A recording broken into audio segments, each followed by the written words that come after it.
بات ہے، میرے محبوب کا، میرے مصطفیٰ کا ایک عاشق ہے، دنیا اویس کہا کرتی ہے۔ آپ تاریخ کا یہ باپ پلٹ کر کے دیکھیے، تب آپ کو پتا چلے گا ماں باپ کیا ہوا کرتے ہیں۔ ذرا غور کرنا پیارے، کون ہے اویس کرنی؟ جن کی نابینا ماں ہے، جو کچھ خود سے نہیں کر سکتی ہے، اکلوتے بیٹے ہیں اویس کرنی، کھانا بھی ماں کو خود کھلاتے ہیں، پانی بھی خود پلاتے ہیں، خدمت بھی خود کیا کرتے ہیں، لیکن نبی سے عشق اتنا تھا کبھی حضور سے ملاقات نہ ہو سکی۔ جب بھی کوئی مدینے سے آتا تھا اس سے پوچھتے تھے، یار تو نے میرے محبوب کو دیکھا ہوگا، بتا ان کا چہرہ کیسا تھا، ان کی زلفیں کیسی تھی، وہ بولتے ہیں تو کیسا لگتا ہے، وہ جب چلتے ہیں تو کیسا لگتا ہے۔ اب سوچ سکتے ہو عشق کیسا ہوگا، لیکن پوری زندگی کبھی حضور سے ملاقات نہیں کی ہے۔ ایک دن ماں کے قدموں میں بیٹھے ہوئے ہیں، ماں کے پیر دبانے لگ جاتے ہیں، اللہ اکبر، عشق سرکار نے ایسا ہوش کولا مارا کہ آنکھ کے آنسو ٹپک کے ماں کے قدموں پہ آ گرے۔ ماں تو ماں ہوتی ہے یار، پیٹوں کے آنسوؤں کی گرمی سے محسوس کر لیتی ہے،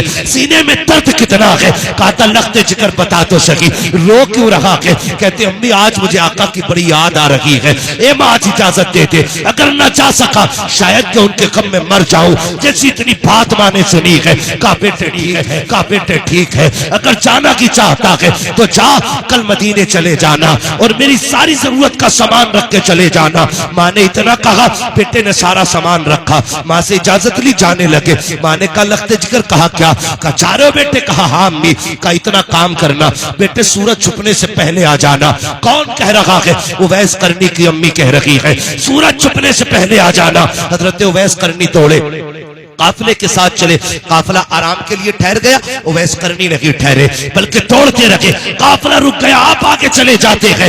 جو پہنچے ہیں مدینہ شریف، جلدی سے پوچھا حضور کہاں ملیں گے؟ کسی نے کہا مسجد نبی میں ملیں گے، دوڑ کر کے گئے، دیکھا مسجد بھی خالی ہے، کہا آپ کہاں ملیں گے؟ کہا ہو سکتا حجرہ عائشہ میں مل جائے۔ پہنچے اس طرح دولت پر، کھٹکھٹایا، آواز آئی، من دق الباب، کس نے دروازہ بجایا ہے؟ کہا کہ میں آیا ہوں۔ کہا کیوں آئے ہو؟ کہا حضور سے ملاقات کرنی ہے۔ اندر سے حضرت خدیجہ، حضرت عائشہ صدیقہ کی آواز آتی ہے، حضور ابھی ابھی باہر چلے گئے ہیں، تھوڑی دیر ٹھہر جاؤ، آ جائیں گے۔ اللہ اکبر، اویس کرنی رو دیتے ہیں، کہتے اگر میرے پاس وقت ہوتا پوری زندگی ان کی راہوں میں بیٹھ کے گزار لیتا، لیکن کیا کروں، وقت نے ساتھ نہ دیا، سورج چھپنے سے پہلے گھر جانا ہے۔ یہ کہہ کے کہتے ہیں ام المومنین اجازت ہو تو میں اندر آنا چاہتا ہوں۔ کیا کرو گے؟ کہا حضور نہ سکی، کم سے کم وہ بستر دیکھوں گا جس پہ میرے محبوب بیٹھا کرتے ہیں، وہ مسرت دیکھوں گا جہاں میرے آقا ٹیک لگاتے ہیں۔ اتنی بات کہی، ام المومنین فرماتی ہے میں تو پردے میں چلی گئی، اتنے میں اویس اندر آئے، بکھرے ہوئے بال ہیں، کپڑوں پہ گرد کے حالات ہیں، کہتے کبھی دیوار چومتے تھے، کبھی محراب چومتے تھے، کبھی مصطفیٰ کا بستر چومتے تھے۔ میں نے یہ حالت دیکھی، میں بھی بے قرار ہو گئی۔ کہا اتنا عشق کرتا ہے تو ٹھہر کیوں نہیں جاتا؟ کہا دیوانے نے کہا تھا میرے محبوب آ جائے میرا سلام کہہ دینا، کہنا مجبوری ہے ورنہ پوری زندگی تیری راہوں میں بیٹھ کے گزار دیتا۔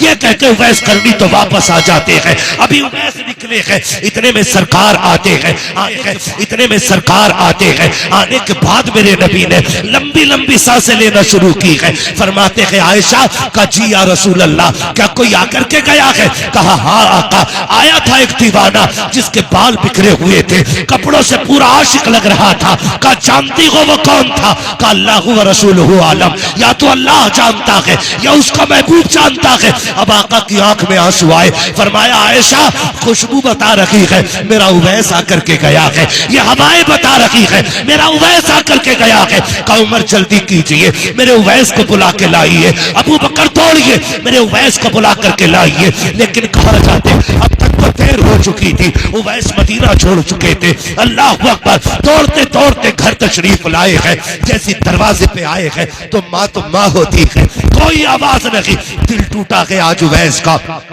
آج حالات نے اویس کو اتنا توڑ دیا ہے کہ زندگی بھر کا خواب چکنا چور ہو گیا ہے۔ آج اویس بے قرار ہے، دروازے پہ آہستہ سے قدم رکھا، لیکن ماں تھی یار، جیسی آہٹ ہوئی ہے پہلے ہی ماں نے کہا بیٹا اویس آ گیا ہے۔